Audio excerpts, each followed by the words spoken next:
একসময়ের কর্মতরুণ ফরহাদ আজ বিছানায় শুয়ে মৃত্যুর প্রতীক্ষায় দিন গুনছেন।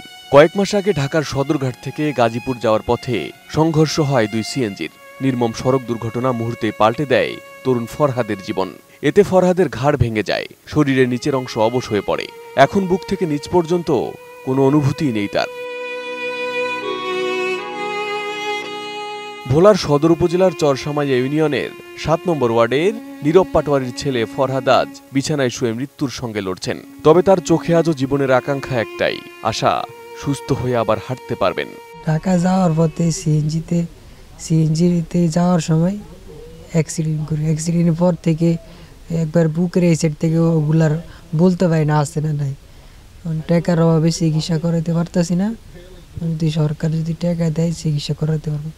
আমি চাই আগের জীবনে ফিরে যাইতে। শুই থাকতে থাকতে শরীরে পছন্দ ধরছে, টাকার অভাবে চিকিৎসা করাতে পারি না। আপনারা যদি সাহায্য করেন তাহলে আমি চিকিৎসা করাতে পারবো। ছেলের এই অবস্থায় ভয়ঙ্কর দুশ্চিন্তায় দিন কাটাচ্ছেন ফরহাদের বাবা মা।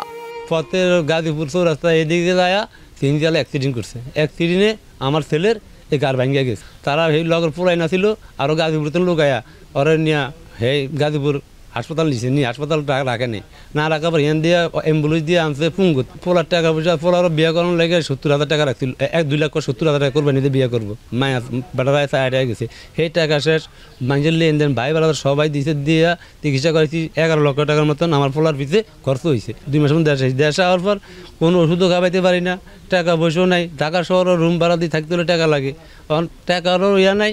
পোলার এই পাতা পচা গেছে, পাতা গা হয়ে তাদাম পচা গেছে। নিজের ঘরে হয়ে রাখি, নিজেরা একটু বাইটিন বুটিন দিয়ে কোনো রকম দিয়ে ওষুধ খাওয়াইতে পারি না দিয়ে পাতারও দিছে পুজ বাইরেও ৩-৪ খান দিয়ে গা হয়ে গেছে, বড় বড় গা হয়ে গেছে। কেউ যদি একটু সহযোগিতা করে, সরকার দিয়ে যদি সহযোগিতা করে আমার পোলাটা থেকে ইচ্ছা সাবক জীবনে আল্লাহ দিয়ে ফিরাই। মানে একটা ছেলে আর কি, ছেলে 10-12 বছর বয়স হতো না, কাজ করে খাওয়াইছে আমার ঘরে, অনেক কষ্ট করছে, কাজ করে খাওয়াইছে। অনেক গেছে ঢাকা গেছে, যাওয়ার সময় পথে অ্যাক্সিডেন্ট হয়েছে। অ্যাক্সিডেন্ট হওয়ার পরে অনেক টাকাই খুঁয়েছে। এখন করছে ওই পেট থেকে নিচের থেকে অবশ হয়ে গেছে, পোচা পায়খানা হয় তাও কইতে পারে না। ওই টাকার লেগে মানে কিছু টাকা যদি সবাই সহযোগিতা করতো তখন আমার ছেলে সুস্থ হইতো। আমার আশা আছে আমার ছেলে সুস্থ হয়ে যাওয়ার, টাকার লেগে চিকিৎসা করতে পারতেছি। নতুন বাংলাদেশ গড়তে এলো জুলফিকার স্টিল। জুলফিকার স্টিল, ইস্পাত দৃঢ় অঙ্গীকার। এলাকাবাসীরা জানান, খুব মেধাবী ছিল ফরহাদ। বাবা ধার দেনা করে ১০-১২ লাখ টাকা খরচ করেছে, কিন্তু ফরহাদ সুস্থ হয়নি। অর্থের অভাবে বন্ধ হয়ে গেছে চিকিৎসা। ফরহাদ আজ অসহায়, নিজেই বুঝতে পারেন না শরীরের নিচের অংশ আছে কিনা। চিকিৎসার অভাবে শরীরের বিভিন্ন অংশে ধরেছে পচন। সরকারিভাবে চিকিৎসা সহায়তা পেলে হয়তো ফরহাদ আবার স্বাভাবিক জীবন ফিরে পেত, এমনটাই আশা এলাকাবাসীর। ফরহাদ ঢাকা গেছিল, ঢাকা যায় সিএমসিতে 2 সিএমসিতে সংঘর্ষ হইয়া অ্যাক্সিডেন্ট করছে। অ্যাক্সিডেন্ট করার পরে মানে হ্যার মাজা হইতে নিচের দিকে সম্পূর্ণ এমন হয়ে গেছে অবশ হইয়া।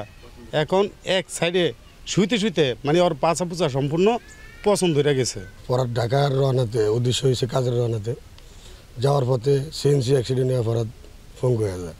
পঙ্গু হয়ে যাওয়ার পরে ফরহাদের বাপের কাছে যে টাকা পয়সা ছিল, জায়গা জমিন ঘর বাড়ি সব বিক্রি করে 12-14 লাখ টাকা ফরহাদ শেষ করে ফেলাইছে ফরহাদের বাপে।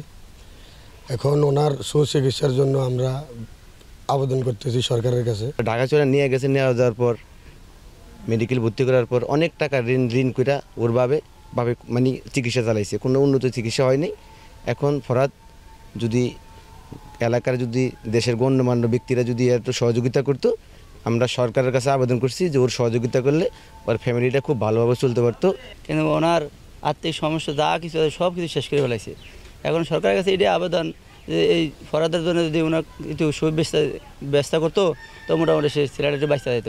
কোনো বিদ্যমান যদি তারা আগে আসেন এবং ট্রিটমেন্ট করেন তবে এই ছেলেটা আমাদের জন্য পুনরায় আবির্ভাব হবে এবং আমাদের বাপ মারে তারা কামাই করে খাওয়াইতে পারবে, এই আশাই আমরা আশা করছি। এখন তার আর্থিক চালানোর কোনো ইয়ে নেই, টাকা পয়সা নেই, সংসারও চালাইতে পারে না। যদি সরকার কিছু নিত সহযোগিতা করতো তাহলে ছেলেরা একটু মোটামুটি সুস্থ হয়ে উঠত। ফরহাদের বাল্যবন্ধু আব্বাস উদ্দিন জানান, ফরহাদ সবার পাশে দাঁড়াতো, এখন সে নিজেই অসহায়। তার শৈশবকাল থেকে যে আমরা চলাফেরা দেখেছি, সে একজন প্রত্যুপকারী ছিল। কোনো মানুষ কোনো সমস্যায় পড়লে নিজের সাধ্য অনুযায়ী চেষ্টা করতো তার উপকার করার। তো আমরা যারা দেশের প্রত্যুপকারী আছি, যে একজন অসুস্থ মানুষ নয়, যে সে একজন উপকার করতো, সে চিন্তা করে যে উপকারের উপকার করা। আমরা দেশের মানুষ যারা উপকারী, সবসময় মানুষের উপকারের চিন্তা ভাবনায় ব্যস্ত থাকি।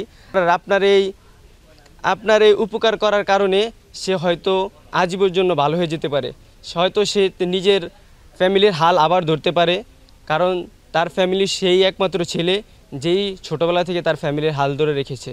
তো আমরা সরকারের কাছে আবেদন করি যে সরকার যেন আমাদের এই প্রিয় বন্ধু ওর দিকে একটু নজর দেয়, যাতে তার নজরদারির কারণে সে আবারও সেই ছোটবেলার মতো আবারও চলাফেরা করতে পারে, আমাদের সকলের মতো আবারও চলাফেরা করতে পারে।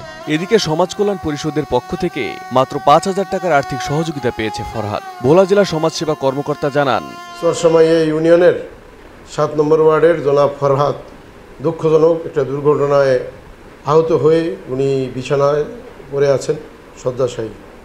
ওনার শরীরের বিশেষ অংশ পছন্দ ধরেছে, আমরা জেনেছি। আমরা তাৎক্ষণিকভাবে বিষয়টি আপনাদের মাধ্যমে জেনে সমাজ কল্যাণ পরিষদের পক্ষ থেকে ৫,০০০ টাকা তাৎক্ষণিকভাবে আমরা আর্থিক সহযোগিতা দিয়েছি। উনি যদি আবেদন করেন বা জেলা হাসপাতালে ভর্তি হন, তখন আমাদের হাসপাতাল সমাজসেবা কার্যালয়ের পক্ষ থেকে ওনাকে আমরা চিকিৎসা বাবদ অনেক সহায়তা করব, ঔষধপত্র কিনে দেওয়ার ব্যবস্থা আছে। তাছাড়া সরকারের আরও কোনো সুযোগ সুবিধা থাকলে আমরা অবশ্যই জনাব ফরহাদের পরিবারের পাশে দাঁড়াবো। একটি দুর্ঘটনা বদলে দিয়েছে এক তরুণের ভবিষ্যৎ। সাহায্যের হাত বাড়ালেই হয়তো ফিরিয়ে আনা সম্ভব ফরহাদকে তার স্বপ্নের জীবনে। Desk report, ATN news.